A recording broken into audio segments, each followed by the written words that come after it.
반갑습니다.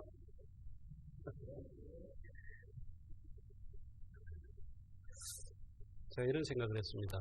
참 특이한 부흥회다. 왜냐하면 강사가 하도 이름도 없고 빛도 없고 이런 사람을 데리고 부흥회자 하자고 하시는 참 교회 참 대단하다. 부족한 게 많아서 죄송합니다. 이렇게 부족하면은 저를 부흥회 강사로 불러주신 우리 담임 목사님과 교회 앞에 진심으로 감사드립니다. 그리고 여기까지 인도하신 하나님께 여전히 모든 영광을 올려드립니다. 부흥회를 위해서 제가 기도를 할 때에 하나님께서 말씀을 주셨습니다. 그래서 고민을 했습니다. 하나님께서 왜 이 말씀을 주실까? 또 고민하다가 제가 말씀을 전하기 전에 하나님께서 이 마음을 먼저 나누라고 하시는가 보다 라고 해서 이 말씀을 먼저 나누겠습니다. 사랑하는 성도 여러분, 하나님은 지금 우리와 함께하고 계십니다. 하나님의 은혜는 우리가 생각하는 것보다 더 섬세하고 하나님의 은혜는 우리가 생각하는 것보다도 더 강력합니다. 아무리 마른 가지요, 아무리 힘없는 뿌리라도 하나님의 은혜는 그 가지와 마른 뿌리에 단비가 되어서 다시 생기를 불어넣고 그 가지가 다시 살아나게 하고 뿌리가 다시 땅 밑으로 뚫고 들어갈 만한 능력을 가지게 할 줄로 믿습니다. 신명기 29장 4절에 이런 말씀이 있습니다.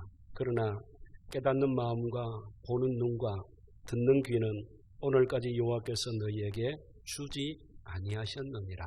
이런 말씀이 있습니다. 하나님께서 이스라엘 백성들을 요단강까지 인도하셨습니다. 그리고 그 요단강을 건너면 이제 가나안 땅으로 들어갑니다. 그런데 그 모압 평지에서 하나님은 여러 날 동안 이스라엘 백성들을 거하게 하면서 거기에서 애굽을 떠나서 모압 그 평지까지 오는 그 지난 과정들을 다 되돌아보게 하시고 하나님이 어떤 일을 하셨는지 확인하게 하셨습니다. 그러시면서 하나님께서 그들에게 주신 율법과 모든 말씀들을 그 언약들을 다시 거기에서 갱신하셨습니다. 그러면서 이 말씀을 주신 거예요.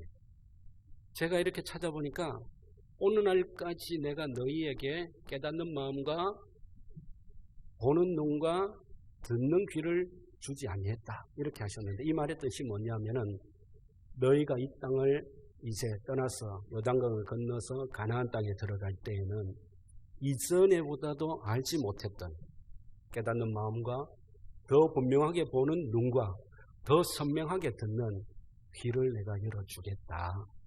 하나님께서 그렇게 말씀하신 겁니다. 사랑하는 성도 여러분, 하나님께서 이 부흥회를 왜 여셨는가? 바로 그 깨닫는 마음과 보는 눈과 듣는 귀를 한 번 더 우리에게 부어주시기 위해서 이 부흥회를 열게 하셨는 줄로 믿습니다. 여러분, 성경은 흙 속에 진주가 있다고 말합니다. 그게 바로 너희들이다. 이렇게 이야기하거든요. 하나님은 각자에게 하시고 싶어 하시는 말씀이 있습니다.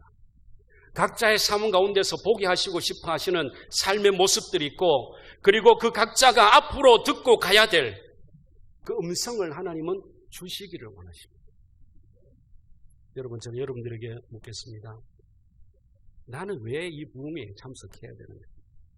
왜 하나님은 이 말씀 앞에 나를 세우시는가? 여러분, 이렇게 구경할 거 있습니까? 구경할 거 없습니다. 선교사 그게 다 합니다. 하나님께서 그 깨닫는 마음을 열어주시기를 주님의 이름으로 축복합니다.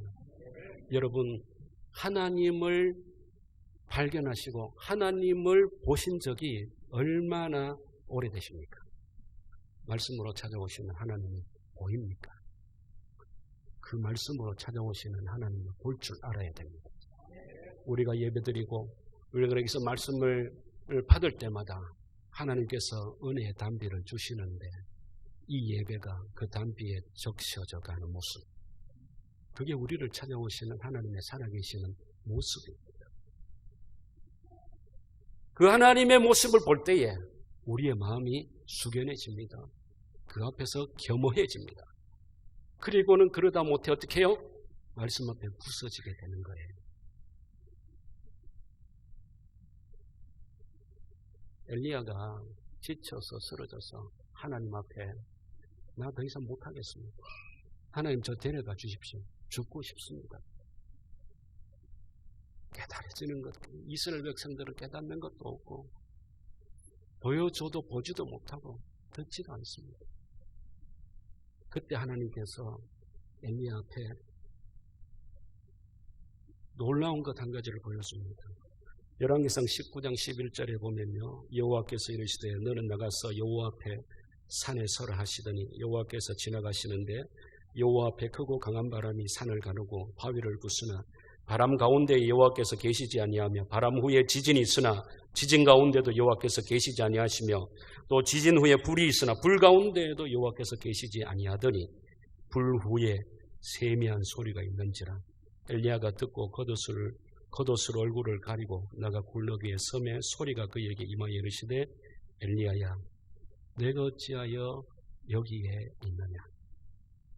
여러분, 엘리야가 들었던 그 세미한 음성이 있지 않습니까? 그 세미한 음성은 폭풍 같은 바람을 뚫고 지나온 강력한 말씀이에요. 불이 떨어져 그 불이 세상을 다 태울 것 같은 엄청난 불이지만 그것을 지나와서 엘리야에게 들려졌던 거예요.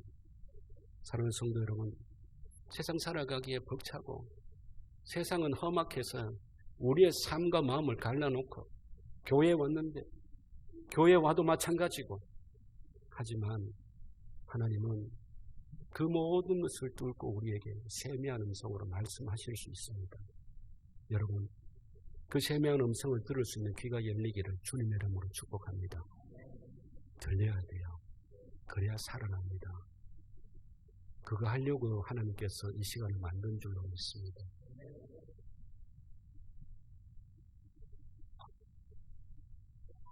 성경에 보면요,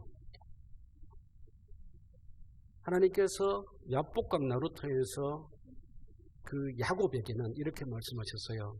네 이름이 뭐냐? 성경 여러 곳에서 하나님께서 질문하셨습니다. 너 어디로 가고 있냐? 너 지금 뭐 하고 있냐? 이 시간에 저는 여러분들을 축복합니다. 예수 그리스도의 이름으로 하나님의 음성을 깨닫는 마음과 은혜로 말씀으로 찾아오시는 하나님을 보는 눈과 내게 말씀하시는 세미한 음성을 들을 줄 아는 귀가 이 부흥회를 통해서 회복되어질 수 있기를 주님의 이름으로 축복합니다. 네. 오늘 우리가 읽은 본문을 보면요, 잘 알고 있습니다. 이 베드로가 예수님을 처음 만나서 부름받는 장면입니다. 그런데 여러분, 성경에 보면 이 말씀과 비슷한 장면이 있는 곳이 한 곳이 있습니다. 어떤 곳입니까? 잘 모르세요? 요한복음 21장입니다. 요한복음 21장에도 이와 비슷한 장면이 있죠. 오늘 우리가 읽은 말씀에는 깊은 데로 가서 그물을 던져라. 요한복음 21장에는 어디에 그물을 던져라? 배 오른편에 그물을 던져라 라는 비슷한 장면이 나옵니다. 근데 이 말씀에 여러분 공통적인 이 부분이 있습니다. 그 공통점이 뭘까요? 네, 밤새도록 고기를 잡으려 그물을 던졌는데 이 두 사건 다 고기를 한 마리도 잡았다 못 잡았다? 못 잡았습니다. 여러분, 이것은 이 베드로의 삶에 있었던 희한한 일입니다. 이것은 의도된 일 중에 한 가지입니다. 그러면 베드로가 그 갈릴리 지방에서 가장 실력 없는 어부이겠습니까? 그렇지 않습니다. 여러분, 요한복음 21장에 보면 예수님이 죽으시고 이 제자들이 낙심하지 않습니까? 그때 베드로가 뭐라고 이야기합니까? 나 고기 잡으러 갈래. 이렇게 이야기할 때에 그 베드로 혼자만 갔습니까? 혼자만 가지 않았습니다. 베드로를 따라서 다른 사람들도 같이 갔습니다. 왜 그렇겠습니까? 베드로가 고기 잡으러 갈 때에 베드로가 그 갈릴리 지방에서 고기 제일 못 잡는 무늬만 어부인 사람이라면 그 사람들이 베드로를 따라서 갔겠습니까? 안 갔겠습니까? 안 갔을 거예요. 왜? 자기 동네에 가면 늘상 내가 따라다니면 고기 많이 잡고 내 배를 채울 수 있는 사람이 거기 있기 때문에 나는 거기로 가겠다라고 할 거예요. 근데 왜 베드로를 따라갔습니까? 그 사람들은 베드로를 통해서 늘상 먹고 살았고 베드로를 통해서 손해보지 않고 살았기 때문에 그렇습니다. 그래서 베드로가 갈 때에 갈 바를 모르는 사람들이 잘 됐다. 차라리 베드로 따라가자. 베드로 따라가면 지금보다 낫지 않겠나 해서 따라갔던 것입니다. 그런데 그날 밤 그들은 모두 한 마리도 못 잡고 실패했습니다.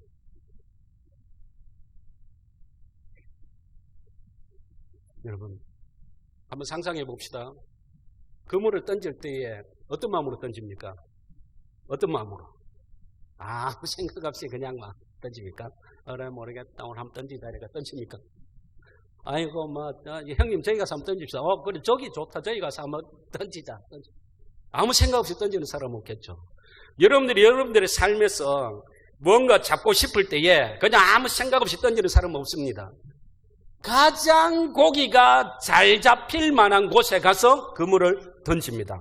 이것이 뭡니까? 상식이죠. 뛰어난 어부는 고기가 어디에 모이는지 잘 안다 모른다? 잘 알아요. 그런데 이 두 날 밤은 고기들이 던지는 곳마다 뭐했다?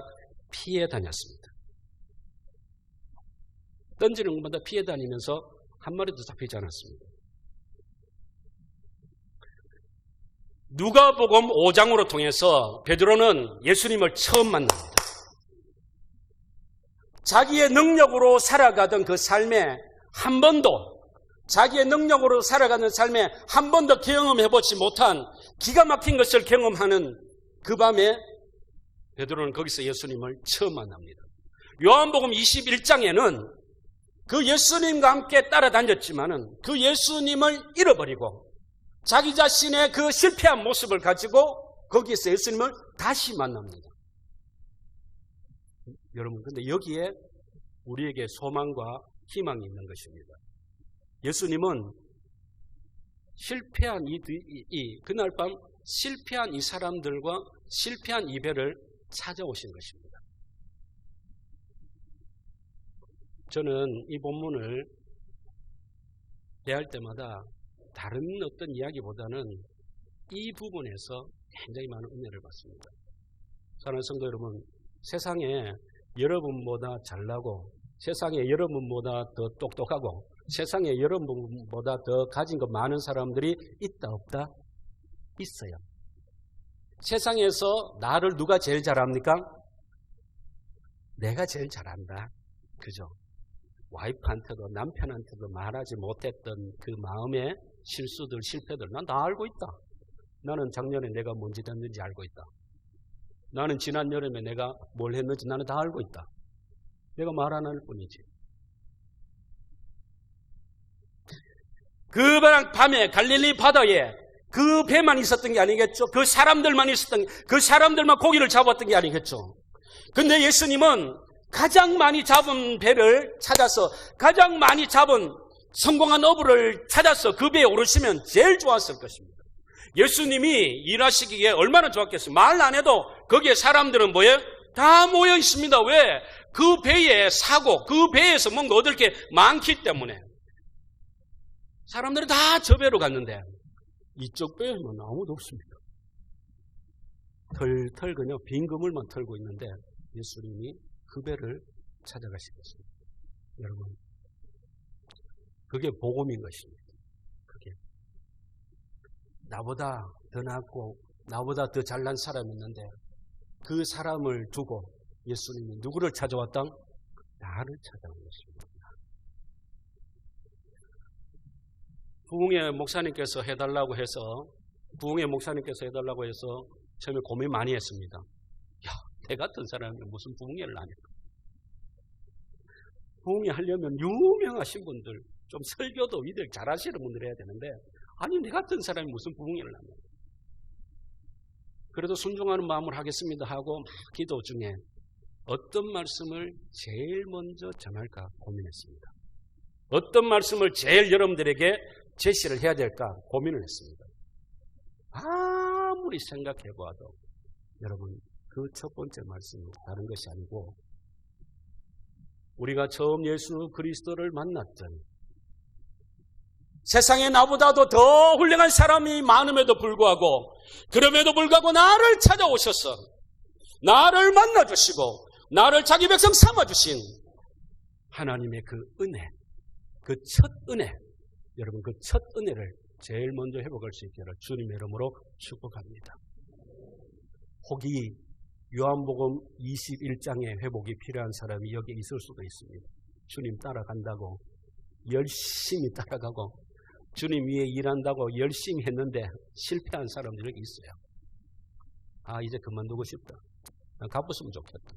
너 여기서 나는 뭐 더 할 것도 없고 뭐 해봐도 소망도 없고, 그런데 남들에게 못하는 나의 못난 내 자아의 모습이 있지 않습니까?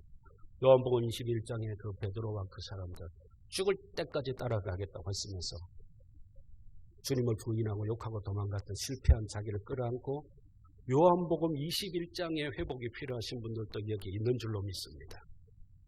여러분, 실패한 이들을 찾아오셨기 때문에 우리에게도 소망이 있는 것입니다. 주님께서, 하나님이 제게 두 번째 주신 말씀이 무엇인지 아십니까, 여러분?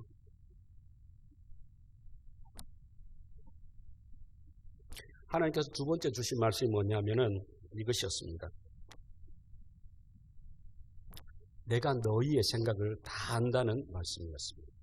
신명기 31장 21절 말씀인데, 그들이 수많은 재앙과 환난을 당할 때에 그들의 자손이 부르기를 잊지 아니한 이 노래가 그들 앞에 증인처럼 되리라. 나는 내가 맹세한 땅으로 그들을 인도하여 드리기 전 오늘 나는 그들이 생각하는 바를 아노라. 이 말씀이었습니다. 제가 이 말씀을 읽을 때에 소름이 끼쳤어요. 여러분, 목사님은 목사님대로 이 부흥회에 정말 이 뭔가를 걸고 하시는 기도의 제목이 있는 줄로 믿습니다. 여러분들은 여러분대로 뭔가를 걸고 여기 오신 기도의 제목이 있는 줄 믿습니다. 하나님은 그 생각하는 바를 다 알고 계십니다.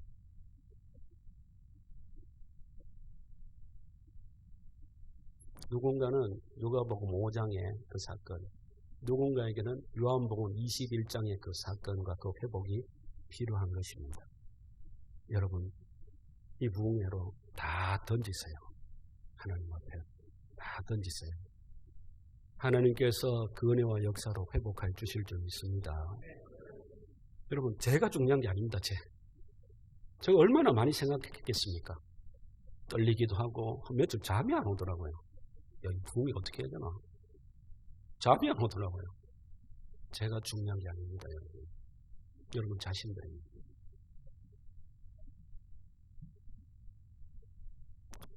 요한복음 21장에 예수님이 찾아오셨습니다.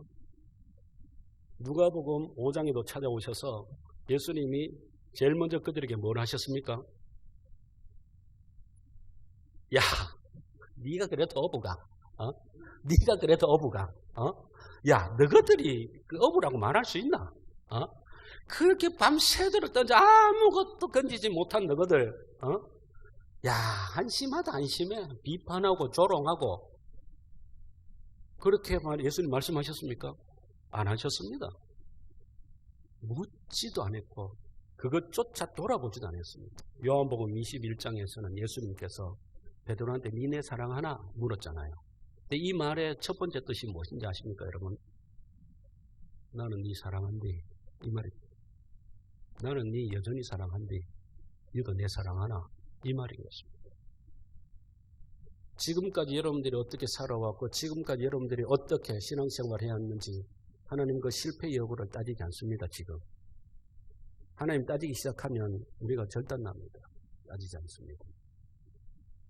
그저 그냥 여기서 다시 시작하자. 그 말씀만 하고 있는 것입니다.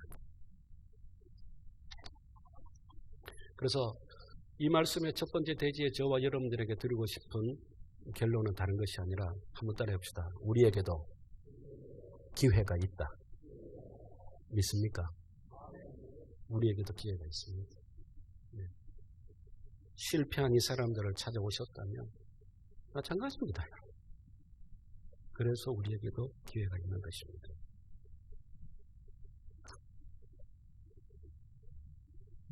예수님께서 베드로의 배에 올라서셔서 엄청난 일을 하셨습니다. 엄청난 일을 하셨는데 여러분 깊은 데로 가서 그물을 던져라라고 말씀하셨을 때에 깊은 데로 가서 그물을 던졌을 때에 고기가 잡혔습니까? 안 잡혔습니까? 잡혔죠. 그죠? 많이 잡혔습니다. 그런데 요 장면이 우리가 설교를 많이 듣죠? 요 장면이 어떤 장면입니까? 여러분 베드로가 예수님의 말을 들어야 되는 장면입니까? 안 들어야 되는 장면입니까? 안 들어야 되는 장면이에요. 상식적으로는. 왜? 베드로는 어부고 예수님은 뭐다? 목수예요. 그죠?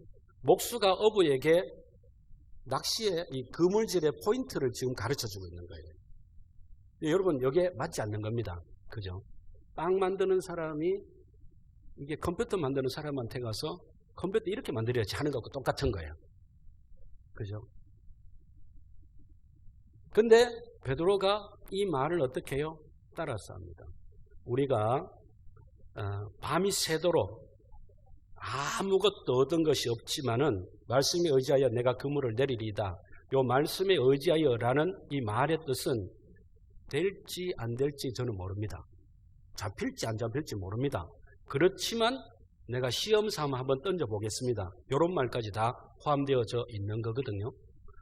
여러분 베드로라는 사람이 성격이 강하다 안 강하다? 굉장히 강한 사람이에요. 예수님이 붙잡혀 갈 때에 칼을 휘두를 만큼 이 사람은 다혈질인 사람입니다. 이런 사람들 있잖아요. 나 한 번 아니면 아니다. 이런 사람들 있잖아요. 이 베드로는 굉장히 다혈질입니다. 그런데 이 베드로가 지금 어떻게 해요? 밤이 새도록 지쳤어. 밤이 새도록 그물을 던졌는데 아무것도 없어. 이제는 동이 터서 해가 뜨거운데 어떻게 그물을 들고 나가겠습니까? 나갈 수조차 없습니다. 근데 그 베드로가 그런데 그물을 들고 나가서 어떻게 합니까? 던집니다. 이 분명히 뭔가 잘못됐는데 여러분 던질 수밖에 없는 무엇인가가 이 배 안에서 일어났겠죠. 예수님이 배에 타셔서 제일 먼저 하신 게 뭡니까? 배를 점검하는 일입니까? 그물을 점검하는 일입니까? 베드로와 여기 야고보와 요한을 데려와서 야 너네들 밤새도록 그물 어떻게 던졌는지 나한테 보고를 한번 해봐. 그겁니까? 그렇지 않습니다. 베드로한테 가서 야 네 배 내가 좀 빌리자.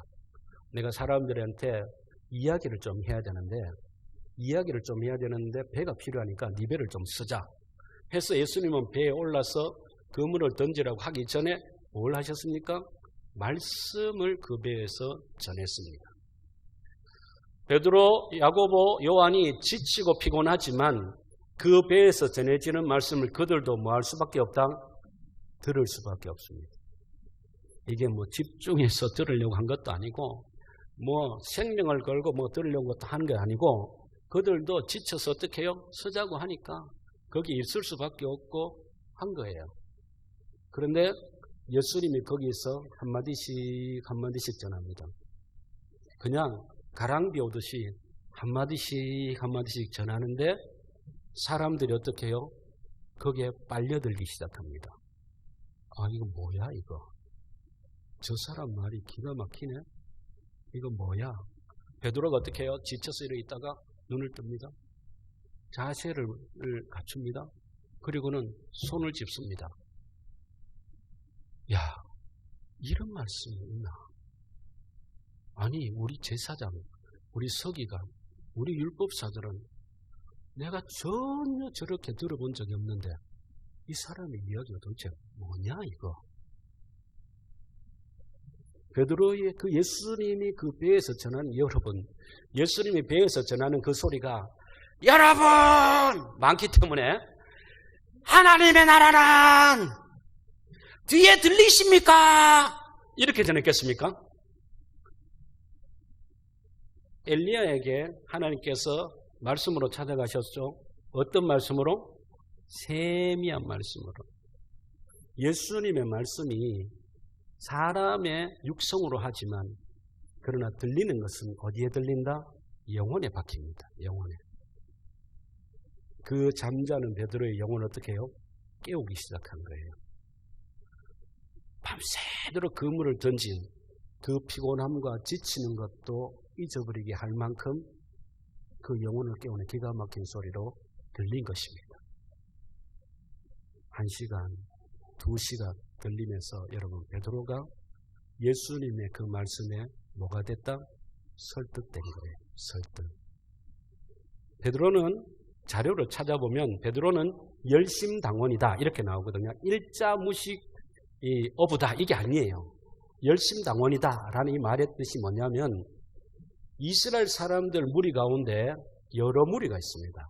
여러 무리가 있는데 그 중에 이 열심당원들의 무리가 있는데 이 열심당원의 무리가 뭐냐면 과거에 이스라엘의 영광을 회복하기를 원해서 목숨까지 내어놓은 사람들입니다. 율법을 모르는 사람 아니에요. 제사장과 서기관들에게 가르침을 못 받은 사람 아니에요. 누구보다도 잘 아는 사람이에요. 근데 이 그런 베드로가 자기 속에 있던 모든 그전에 알던 지식과 선입견과 모든 것들이 어떻게 해요? 무장해제가 되고 그 예수님의 말에 빨려 들어가 결국은 그에게 뭐 되었다? 설득된 겁니다.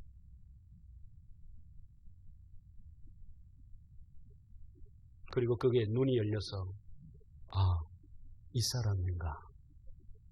이스라엘을 회복하러 오신 분이 이 사람인가? 라고 보게 된 거예요. 그때 예수님께서 베드로에게 뭐라고 이야기합니까? 깊은 데로 가서 던져라. 베드로가 어떻게 해요?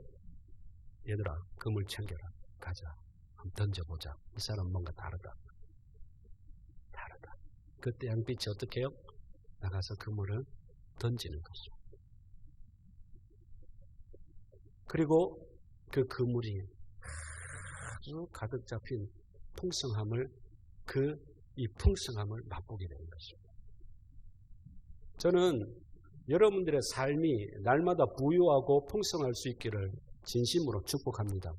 여러분의 삶도 잘 되고 여러분의 사업도 잘 되고 자녀도 잘 되고 다 잘 되는 복이 있기를 주님의 이름으로 진심으로 축복합니다.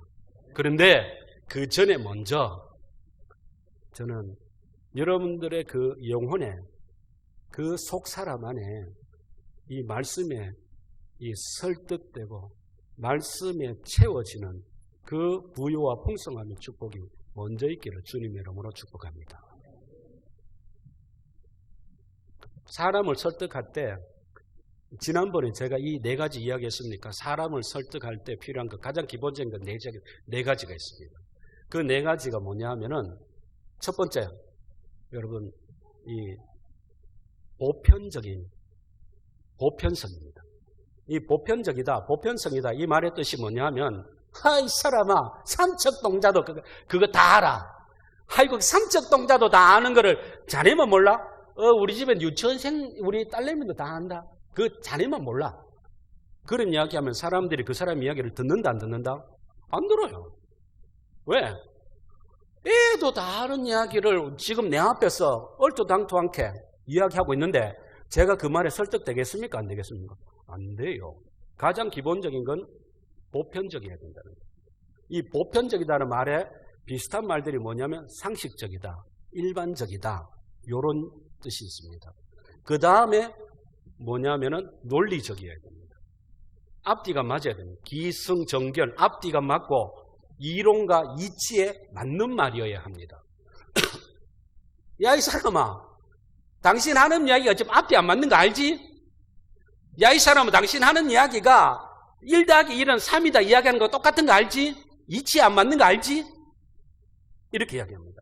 그러면 그 사람이 아무리 좋은 이야기를 가지고 나한테 뭐라고 하자고 해도 내가 따라 한다 안 한다? 안 해요. 왜? 논리적이지 않기 때문에. 근데 내가 싫어도 내가 싫어도 고개를 끄덕일 수밖에 없는 그 논리적인 것이 자료를 바탕으로 한 위에서 더욱 증명해내는 이야기면 끄덕일 수밖에 없어요. 싫어도 끄덕일 수밖에 없어요. 그래서 논리적이다라는 말에 비슷한 말이 찾아보니까 또 합리적이다, 뭐 이런 게 있더라고요. 그 다음 세 번째, 자본주의 세상에서 가장 힘 있는 말입니다. 제가 딱 한마디로 요약하면 끄덕입니다. 10원 투자해서 1,000원 벌면 다 합니다. 아닙니까? 자본주의 사회에서 숫자만큼 강력한 힘을 가지는 게 있습니까? 없습니까? 없어요. 모든 것은 숫자로 증명됩니다. 많이 가졌냐, 얼마만큼 가졌냐, 얼마만큼 크냐, 몇 개냐, 얼마만큼 비싸냐, 몇 등이냐, 마저도 숫자입니다. 10원 투자해서 1,000원 벌고 10원 투자해서 10,000원 버는데 여러분 그러면 1,000원 버는 가겠습니까? 10,000원 버는 가겠습니까? 100원 투자해서 10원 벌면 그거 하겠습니까? 아무리 명분이 좋아도 한다 안 한다? 자본주의 세상에 안 합니다. 그것을 뭐라고 하느냐? 효율성이라고 합니다. 사람들은 거기에 딱 고정되어 있습니다. 듣자마자 생각합니다. 그거 경제적이 못하다, 효율적이지 못하다. 근데 그것이 만족되어지면 어떻게 해요? 갑니다. 사람이 싫어도 합니다. 마지막 네 번째로, 이거는 진짜 이거 하나 터지면은 벌떼같이 쫓아갑니다. 뭐냐? 창의성입니다. 창의성. 내가 이 물건을 60년 동안 이 물건에 대해서는 제가 달인입니다. 나를 따라올 자가 없다고 생각할 만큼 달인입니다. 그래서 제가 이 물건을 이 입장에서 저는 달인이 되어서 만들었습니다. 그래서 제가 사람들한테 이야기합니다. 이 물건은 여기로밖에 해석이 되지 않는다. 다른 방법 전혀 없다. 하고 사람들이 이야기하고 사람들도 그렇게 인정했습니다. 그런데 어느 날 30살 갓 넘은 사람이 찾아와서 무슨 소리 하십니까? 참 이쪽에서 한번 해보세요. 내가 이야기합니다. 자네 무슨 소리야? 내가 60년을 이거 했는데. 근데 그분이 이야기합니다. 아이고 무슨 소리야? 와보시라니까. 제가 그쪽에 해봤는데 내가 했는 것보다 시간도 더 단축되고 더 좋고 더 잘 된단 말이에요. 기가 막힌 게 나온단 말이에요. 그것이 뭐다? 창의성이라는 것입니다. 거기에 창의성이 더하면 사람들은 뒤도 안 돌아보고 다 뭐한다? 따라갑니다. 근데 여러분 성경을 한번 이렇게 찾아봅시다. 성경에 우리가 생각하는 보편적인 것들로 가득 차 있습니까? 절대 그렇지 않습니다. 여러분 나소로가 무덤에서 살아서 칭칭 감고 나왔어요. 이게 보편적인 일입니까? 예수님께서 가나안으로 가자고 하시면서 어디로 데려갔어요? 홍해로 데려갔어. 홍해 앞에 가서 자 여기가 길이다. 가자. 목마른데요. 물 좀 주세요. 하나님이 그러면은 이 바다가 아니고 무슨 호수나 데려가야 되는데 어디로 데려갑니까? 바위 앞으로 데려갔어요. 이게 보편적입니까? 상식적입니까? 그렇지 않습니다. 성경이 이야기하는 보편성의 문은 더 넓습니다, 여러분. 우리의 것을 다 깨뜨립니다. 논리적인 건 어떠세요? 여러분, 이론과 이치에 맞아야 되는데 해가 멈춰 섰어요. 아니, 그거 하다 못해가 15도 뒤로 어떻게 물러났어요. 이게 이론적이고 이치에 맞습니까? 다 부서지고 다 깨진 거예요. 경제성은 어떻습니까? 일주일만 되는 거리를 200만 명이나 넘는 사람들을 데리고 몇 년을 갔습니까? 40년을 갔어요. 일주일 만에 건너가가지고 가나안 땅에서 뭘 해도 안 되겠습니까? 그런데 하나님은 40년을 데리고 다녔다니까. 그리고 여리고성 무너뜨릴 때 하나님 어떻게 하셨습니까? 12지파 중에 한 사람씩 나오라 해가지고 12명만 이렇게 돌게 하면 되잖아요. 그죠? 근데 뭐라고 하십니까? 다 돌아라. 아니 한 바퀴 돌고 집에 오고 나중에 몇 바퀴 돌고 소리 지르는데 굳이 다 갈 거 있습니까? 그럼 넘어진다는데 대표제 합시다. 대표제. 한 사람 적으면 2명씩 갈게요. 해가 대표로 돌면 되잖아요. 근데 하나님 어떻게? 돌아라 갔어. 이게 경제적입니까? 그렇지 않습니다. 창의적인 건 어떻습니까, 여러분? 성경은요, 창의적이다 못해 창조적입니다.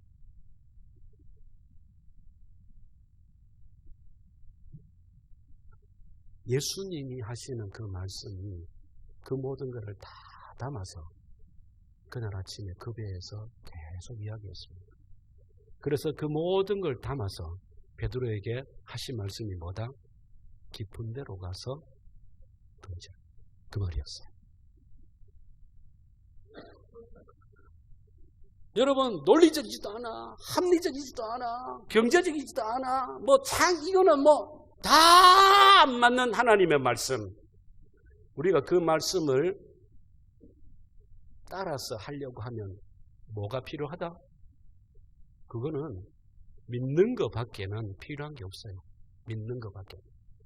그래서 보편적인 거, 보편성, 창의성, 논리성, 효율성을 뛰어넘는 것은 오직 종교로만 이야기할 수 있다. 이렇게 이야기합니다.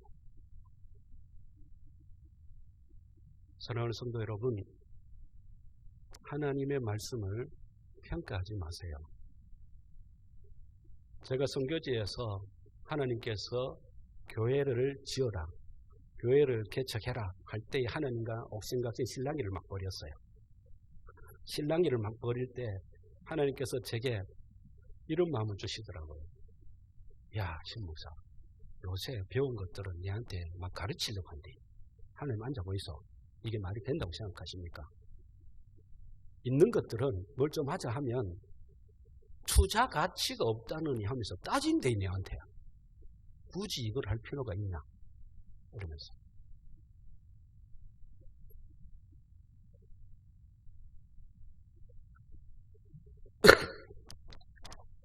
사랑하는 성도 여러분, 저는 여러분들에게 말씀하시는 그 모든 걸 담고 여러분들에게 말씀하시는 깊은 데로 가서 그물을 던지라는 여러분 자신의 삶에 적용되는 그 말씀을 들을 수 있기를 주님의 이름으로 축복합니다. 이거 들려야 되겠어요? 들려요. 하나님의 말씀은 참 희한해요. 목사가 여기서 설교는 한 편의 똑같은 설교를 하는데 하나님의 말씀은 참 놀라워서 듣는 사람들은 각자의 삶에 적용해서 깨닫게서 들려요. 기가 막혀요. 이거는 하나님만이 하실 수 있는 겁니다. 성령님만이 하실 수 있는 겁니다.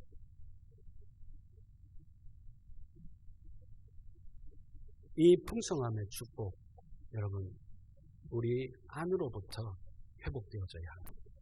왜 그런지 아세요? 하나님의 말씀에 설득되어서 그 말씀에 세워지지 않는 내 삶에 주어지는 육신의 풍성함은요, 언젠가는 내 발목을 잡습니다. 언젠가는 그게 내 발목에 걸려서 넘어지게 됩니다. 낭패를 당하게 됩니다. 왜? 하나님은 목적을 가지고 우리 육신의 풍성함을 주시거든요. 근데 그 목적을 우리가 어떻게 하나님께 안 맞추고 여기에 맞춰서 쓰기 때문에 그렇습니다. 근데 내 영혼에 영적인 이 풍성함이 가득하면 육신의 풍성함이 아무리 크더라도 선을 넘지 않습니다, 여러분. 스스로 선을 넘어가지 않습니다, 여러분.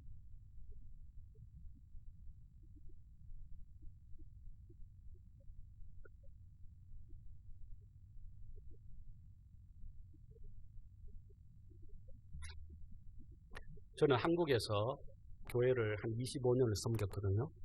25년을 섬기면서 참 기가 막힌 그 경험들이 있었는데 그 중에 참 풀지 못하는, 아직까지도 풀지 못하는, 이해되지 않는 경험 중에 한 가지가 뭐냐 하면은 목사가 설교 많이 하잖아요. 그렇지 않습니까? 이게 어떤 교회에서는, 황금교회에서는 1년의 절반을 제가 예배 설교를 다 해야 됩니다. 목사님 안 계시기 때문에. 어떤 경우에는 목사님 계획도 이야기 안 하세요. 그냥 목사님이 안 오세요. 설교 좀 해라 하고 갚으신다. 보통 설교를 하면은 원고만 적는데 8시간이 걸립니다. 8시간, 원고를 작성하는 데만 8시간 걸려요. 일주일 동안 해가지고 하는데 보통 토요일 날 새벽 1시나 쯤 되면 끝이 나요. 그래서 교회에서 나와서 이제 자러 집으로 갈 때 제 가슴 속에 밀려오는 그 감동은 말할 수가 없어요. 오늘도 이 말씀으로 그 예배 가운데 오는 성도들과 함께 하나님 은혜를 늘 생각하면 가슴이 두근두근 뛴단 말이에요. 그래서 아침에 와가지고 담임 목사님들이 설교 잘 하시니까 저희 같은 사람 부목사들이 한 줄 압니까? 그래서 새벽 기도 마치고 와가지고 혼자 대예배당 들어가서 문을 잠가 놓습니다. 잠가 놓고 혼자 아무도 없는데 강대상에 올라가가지고 설교 연습을 합니다.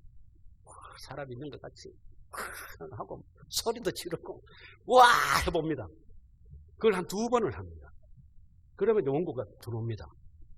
그래서 대예배 시간에 합니다. 여러분 난리가 납니다. 그죠? 내가 설교를 이렇게 안 돼.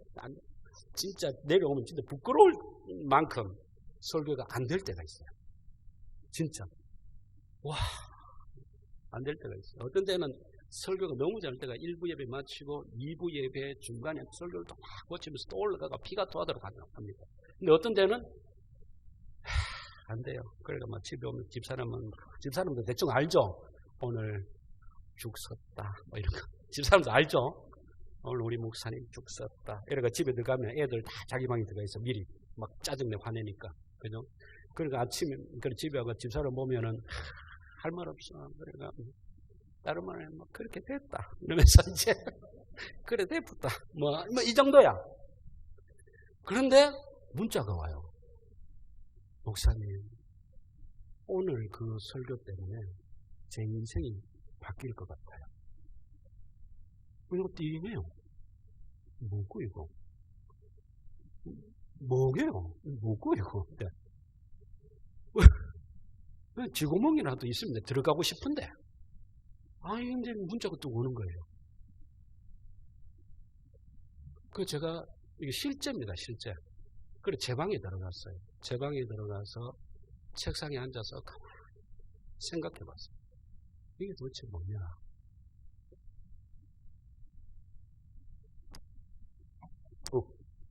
이게 도대체 뭐냐?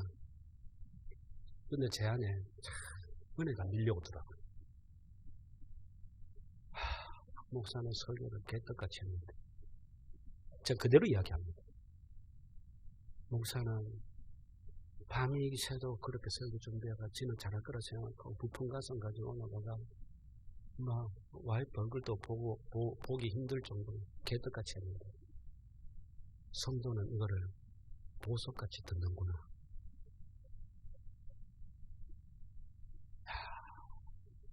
이 은혜로 내가 사는구나. 사랑하는 성도 여러분,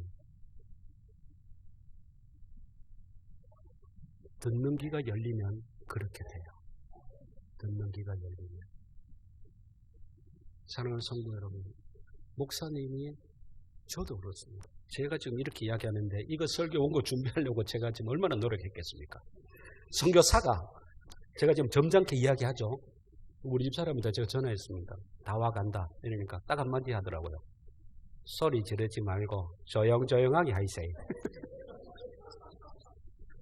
막 핏대 올려가지고 시끄럽게 하지 말고 그래서 조용조용 하고 있습니다. 시끄럽게 하지 말고 조용조용하게 차근차근히 하고 있어요.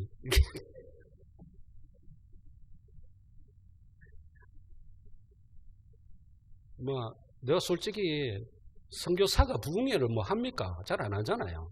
부흥회 한다니까 설교 5번 정하는데 아이고 똥을 싸겠더라고. 그래가 한 며칠 전부터는 잠도 안 오는 거라. 밥을 먹어도 여기가 꽉 맺힌 것 같이 먹고 싶은 생각이 드는 거예요. 우리 목사님 오죽하겠습니까? 그래서 제가 내린 결론은 이겁니다. 모두 다 책임이 있다. 모두 다.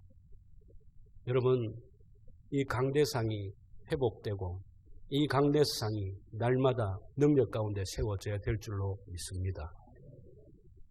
여러분들도 마찬가지예요. 요즘 한국 교회에 오면요, 이런 말이 있습니다. 서울에서 큰 교회에서 목회하시다가 대구에 오신 분하고 제가 밥을 먹는데 그분이 제게 이렇게 이야기해요. 뭐라고 이야기하느냐면 서울에 잘 나가는 교회들한테 가서 설교할 때 소리 지르면 다 쫓겨나는 거예요. 부담 주면 다 쫓겨나는 거예요. 나가라. 목사가 막 설교하는데 성도는 원어 성경책 펴놓고 듣고 앉아 있는 거예요.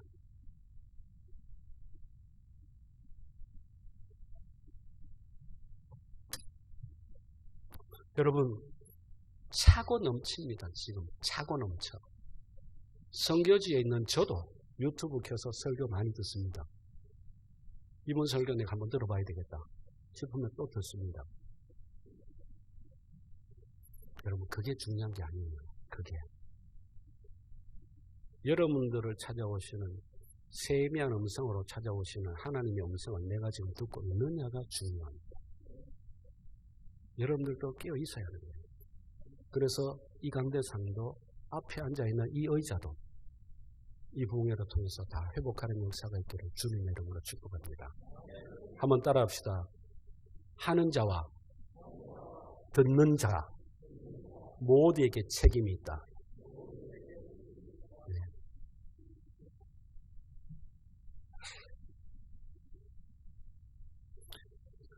영과 육의 풍성함의 복, 저와 여러분들의 것이 되기를 소망합니다. 네. 자, 베드로가 그물을 던졌는데 많이 잡았어요. 엄청 잡았어요. 그리고 요한복음 21장에도 그물을 던졌는데 몇 마리가 잡혔어요? 153마리가 잡혔어요. 그래서 어떤 분들은 막 153의 숫자에 담긴 의미를 해석하려고 막 오만 성경 구절 다 떼다 붙이고 막 이건 뭐다 저건 뭐다 이렇게 이야기하는데 저는 잘 모르겠습니다. 저는 아주 간단하게 봅니다. 많이 잡혔다는 걸 이야기하려고 한다 이렇게 생각합니다. 많이 잡혔다. 엄청 잡혔다. 의시 잡혔다. 그죠? 그 이야기를 하려고 성경이 이야기한다. 저는 그렇게 생각하거든요. 근데 베드로가 딱 생각하기에 너무 많이 잡혔어. 근데 당겨보니까 이게 안 당겨온다. 왜? 너무 많았어. 그래서 베드로가 여러분 뭘 합니까? 답을 해주셔야 됩니다. 안 그러면 고독감이 밀려옵니다. 손을 들어서 뭐 한다? 불러요. 누구를 부릅니까? 네, 다른 배와 동물을 부릅니다.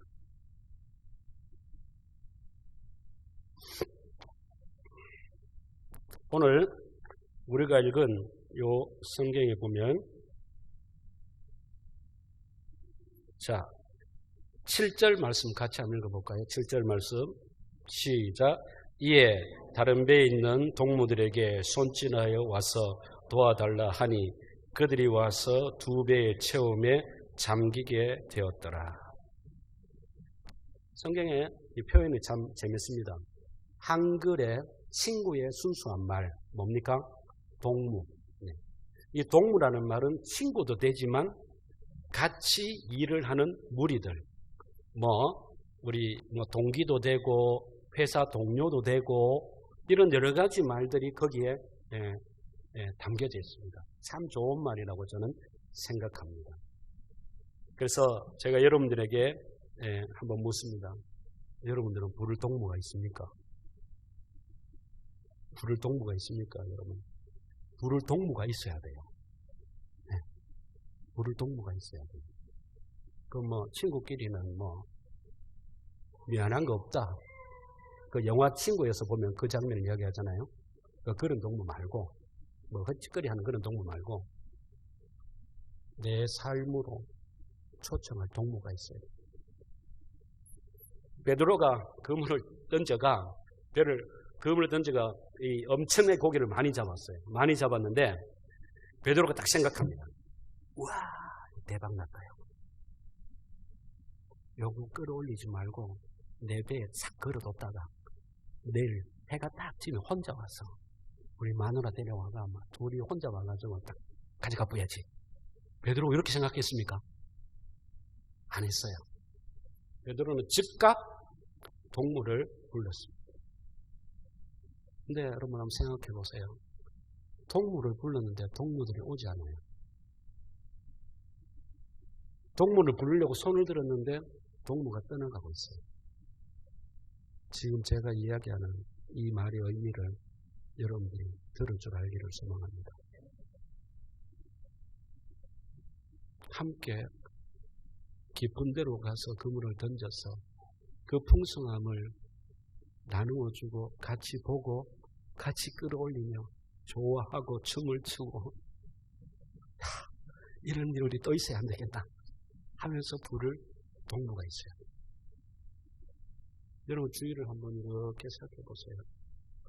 혹시 그 사람들이 떠나가 버리진 않았습니까? 떠나간 사람들이 있다면 다시 다 손짓하게 불러와서 회복하는 역사가 있기를 주님의 이름으로 축복합니다. 예수님께서 그거를 주셨잖아요. 야 베드로 알지? 내가 지금 왜 니한테 지금 눈짓을 노려주는 거 알지? 니만 하라는 거지. 니만 하라는 거지. 니 다 부르지 말고 밤에 니 혼자 봐서 살짝 가져가. 이거 아니잖아요. 그죠? 혼자 끌어올리기, 동무들이 와서 끌어올리기에도 벅찬 그물이에요. 그 많은 그물을 준 이유가 뭡니까? 나와 함께하는 삶에 있는 부유함을 너희들이 같이 뭐해라? 보라는 거예요. 같이 누리라는 거예요. 그것의 주인공이 베드로 너뿐만이 아니고 너희 모두가 되라는 것입니다. 우리가 슬픔을 누린 슬픔 가운데 있을 때, 역경 가운데 있을 때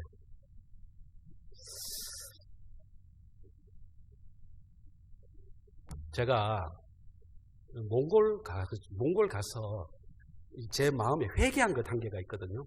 그게 뭐냐 하면 몽골에서 제가 너무 힘들 때가 있었어요. 진짜 힘들 때가 있었어요. 몸까지 다 부서져서 당뇨가 찾아오고 당뇨 찾아오니까 저는 태어나서 그런 거 처음 경험했습니다. 나도 몰랐는데 배가 고프니까 손이 이렇게 막 떨리더라고요. 이게 손이 떨리는데 내 머릿속에는 뭐라도 먹고 싶더라고요. 뭐라도. 이게 몸에 뭐 좋으냐 안 좋으냐 따라서 일단은 먹고 싶더라고요. 그래서 먹는데 음식이 왔는데 내 옆에 누가 있는지 안 보이더라고. 일단 나부터 막 먹게 되더라고요. 그럴 적이 있었습니다. 그래도 내 마음에 이 담겨져 있는 이 힘겨움은 이길 수가 없더라고요. 먹어도 안 되더라고요. 뭘 해도 안 되더라고요. 그래서 제 마음에 어떤 생각이 들었냐면 한인교회에 섬기시는 목사님 얼굴이라도 한번 봤으면 좋겠다. 그 목사님 얼굴이라도 한번 봤으면 좋겠다. 이런 생각이 드는 거예요. 그래서 제가 어떻게 했냐. 찾아갔어요. 찾아가가지고 목사님 계시더라고요. 목사님 계시네요. 근데 목사님 보려고 하십니다. 그걸 같이 앉아가지고 목사님 가면은 그 한국인의 그 명품 막심 커피, 그죠? 막대 커피. 그거 하나를 주시고 둘이 앉아있는데 뭐 할 말이 있습니까? 그 커피 마시면서 맛있습니다 이러면서 아이고 목사님 요새 어떻게 지내십니까? 웃으면서 내 속은 다 타들어가는데 죽을 지경인데 그래도 말을 못하고 그냥 그거 커피 마시면서 앉아있는 거야. 1시간 멍청하게. 그 목사님도 나 그냥 보면서 그 시잘데없는 이야기하고 멍청히 앉아있는 거예요. 그 목사님은 내가 얼마나 귀찮았겠습니까? 찾아와가지고 보고 싶어도 찾아와 놓고 뭐 말을 해야 되는데 1시간 동안 앉아있는데 쓸데없는 이야기만 계속 멍청히 앉아있는 거예요. 그때 제 마음에 어떤 생각이 들었냐면 한국에서 제가 목회할 때에 목사님 하면서 찾아온 사람이 있었어요. 목사님 얼굴 보고 싶고 찾아온 사람이 있었어요. 그래가지고 찾아와가 둘이 앉아가 이제 커피 한잔하고 앉아있는데 아니 왔으면 뭔 이야기를 해야 될 거 아니에요. 아무 이야기도 안 한다. 나는 뭐 1시간이 급한데 1시간이 소중한데 뭐 가면 내가 성경이라도 좀 보고 뭐라도 하고 뭐 교회 일을 좀 할 건데 안 가고 앉아가지고 뭐 죽 치고 앉아있는 거예요. 그래 내 속에는 겉으로는 아이 집사님 아이고 내 하면서 빨리 갔으면 좋겠다. 안 가나 와이크하고 앉아있노 이랬단 말이에요.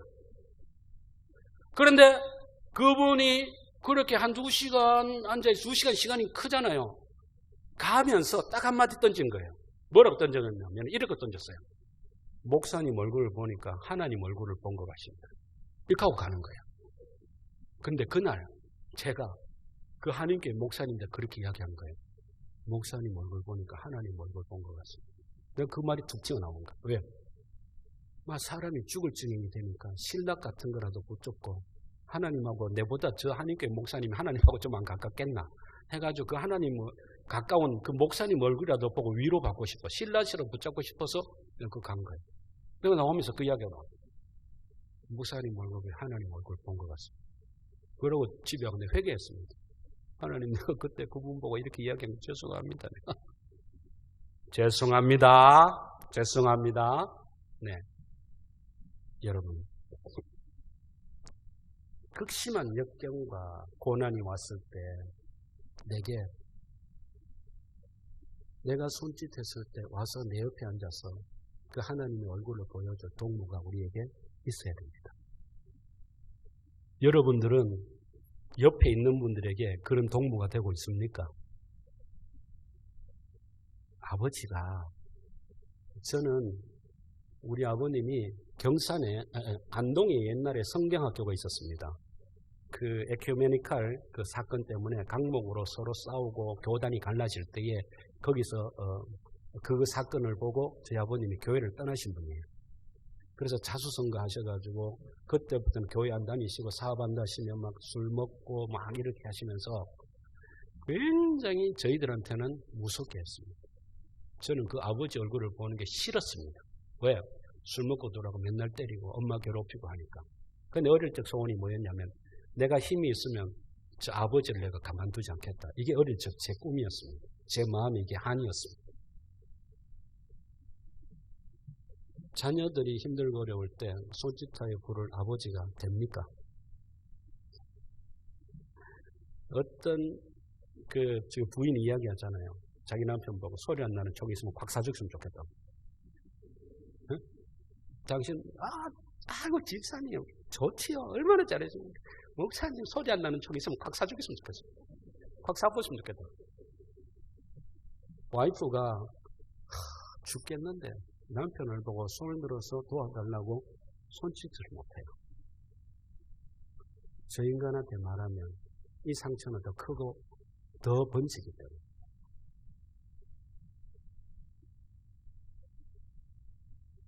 그래서 저는 이 부흥회로 그 관계들이 다시 다 회복되기를. 우리 목사님 부를 때마다 좋아서 부르고, 우리 목사님은 성도들 부를 때마다 좋아서 부르고, 마음이 얼마나 든든합니까?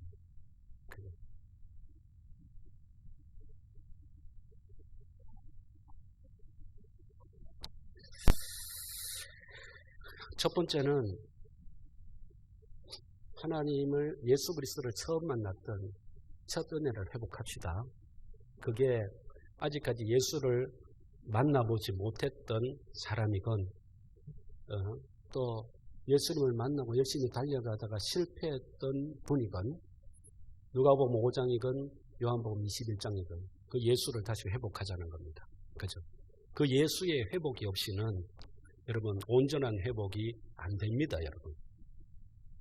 그리고 두 번째는 풍성함과 부유함의 회복인데 우리의 사업 잘 되고 이런 것보다는 하나님의 말씀의 부유함과 풍성함의 회복을 하자는 겁니다. 그죠? 내가 회복해야 내 가정이 살아나요. 내가 회복해야 내 교회가 살아납니다. 교회가 그 은혜를 회복해야 하나님 앞에 더 한 번 더 쓰임 받는 교회로 세워지게 되는 거예요. 네. 그리고 세 번째는 뭐다? 동물을 회복해야 됩니다. 동물을. 함께 갈 동물을. 마지막으로 여러분 베드로가 그 큰 건물을 동무들과 함께 건져 올렸습니다. 그런데 사람들은 다 어디에 집중이 되었습니까? 거기에 집중, 그물에 집중이 되었어요. 다 그걸 보고 있어요. 그런데 한 사람은 그것을 떠났습니다. 떠나고 한 사람은 예수님께 집중되었습니다. 그게 누굽니까? 베드로입니다. 베드로는 저거 다 버려두고 다 쫓아와가지고 예수님께 딱 있어요. 그리고 예수님 앞에 무릎을 꿇고 뭐라고 이야기합니까? 나는 죄인입니다. 저를 떠나십시오. 이렇게. 그때 예수님이 뭐라고 이야기합니까? 괜찮다. 네가 앞으로 사람을 낚는 어부가 될 것이다. 내와 같이 가자. 그러니까 베드로와 그 사람들이 잡은 고기 다 내던져버리고 어떻게 해요? 예수님을 따라갑니다. 저는 이 부흥회를 통해서 여러분들이 마지막으로 회복할 것은 가치와 의미를 회복할 수 있기를 소망합니다. 베드로는 여기서 두 가지의 가치를 발견하거든요. 그 첫 번째 가치가 뭐냐면 예수 그리스도예요. 이분은 내 걸 다 버리고 따라갈 만하다. 야고보와 요한도 마찬가지로 그 엄청난 고기를 어떻게 해요? 다 버려두고 따라갑니다. 그들에게 있어서 이 갈릴리 바다의 물고기는 그들의 인생의 전부일 수도 있어요. 먹고 사는 문제니까. 먹고 사는 문제만큼 큰 게 있습니까, 여러분? 그 인생이 엄청난 거예요. 전 인생을 거기에서 다 바친 거예요. 전 인생을 거기에서 그 문을 다 던진 거예요. 전 인생을 거기에 투자해서 살았던 사람들이에요. 거기에서 이전에 경험하지 못한 그 부귀함과 풍성함을 얻었지만, 그러나 그들은 그것을 어떻게 해요? 내려놓았습니다. 왜? 그것보다 더한 가치와 의미를 발견했기 때문에. 그분이 바로 예수 그리스도거든요. 그 예수 그리스도는 그들의 존재의 의미를 깨닫게 했어요. 아, 이 엄청난 분 앞에 우리는 아무것도 아니구나 하고 무릎을 꿇은 거예요. 그게 가치입니다. 가치. 그분의 가치와 내 존재의 가치를 그제서야 알게 된 거예요. 그리고 두 번째 깨달은 게 뭐냐면은 삶의 부르심이에요. 앞으로 내가 뭐하고 살아야 될지 그걸 깨달은 거예요. 그거를 발견한 거예요. 예수님 말씀했지 않습니까? 너는 이게 아니야. 너는 여기서 고기 잡고 살 사람이 아니야. 너는 여기에서 인생 허비하고 끝날 사람이 아니야. 너는 이게 전부가 아니야. 너는 앞으로 이걸 하며 살아야 될 사람이야. 내 삶을 투자하고 내 삶을 내든지 삶의 방향과 목적을 깨달은 거예요. 다 생업이 있어요. 맞아요. 다 살아가는 방법이 있어요. 맞아요. 다 좋아요. 그러나 그것을 왜? 무엇 때문에? 여러분의 삶의 최고의 가치와 내 삶을 능히 내던질 만한 그 의미들, 이 부흥회를 통해서 발견한다면 우리는 이 부흥회가 참 의미 있는 부흥회로 만들어가게 될 줄로 믿습니다. 네, 여러분, 우리 그거 발견해야 됩니다. 누구도 돌아보지 않는 평안교회가 우리 속에서도 존재한다면 그 문제 많은 거예요. 내 생명을 바쳐서 지키는 사랑하는 나의 교회. 내게 동물로 주신 목사님과 정말 내가 놓을 수 없는 손을 맞잡고 달려가야 될 하나님의 그 부르심. 옆에 사람입니다. 그 가치와 의미를 우리가 좀 발견하면 어떨까 싶은 생각을 해봅니다.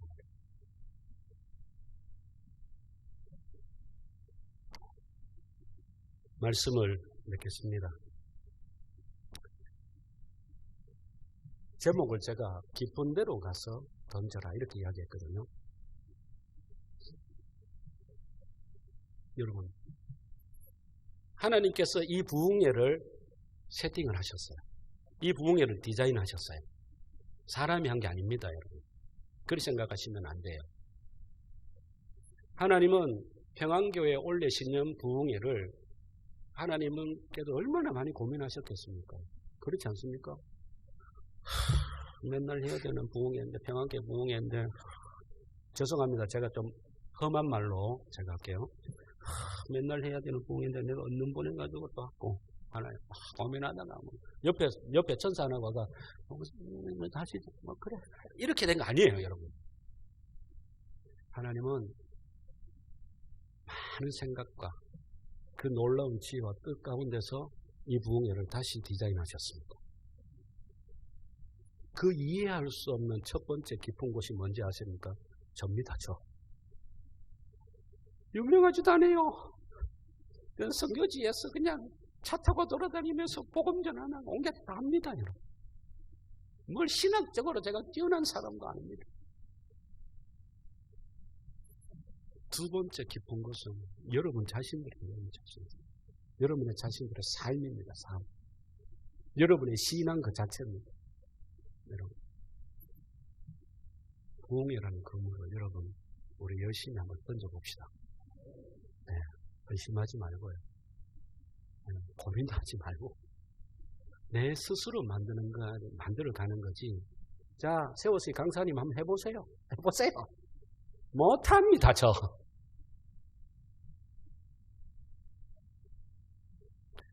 이 부흥회를 준비하면서 하나님은 제게 하시는 말씀이 있었습니다. 신목사, 너 10년 했지?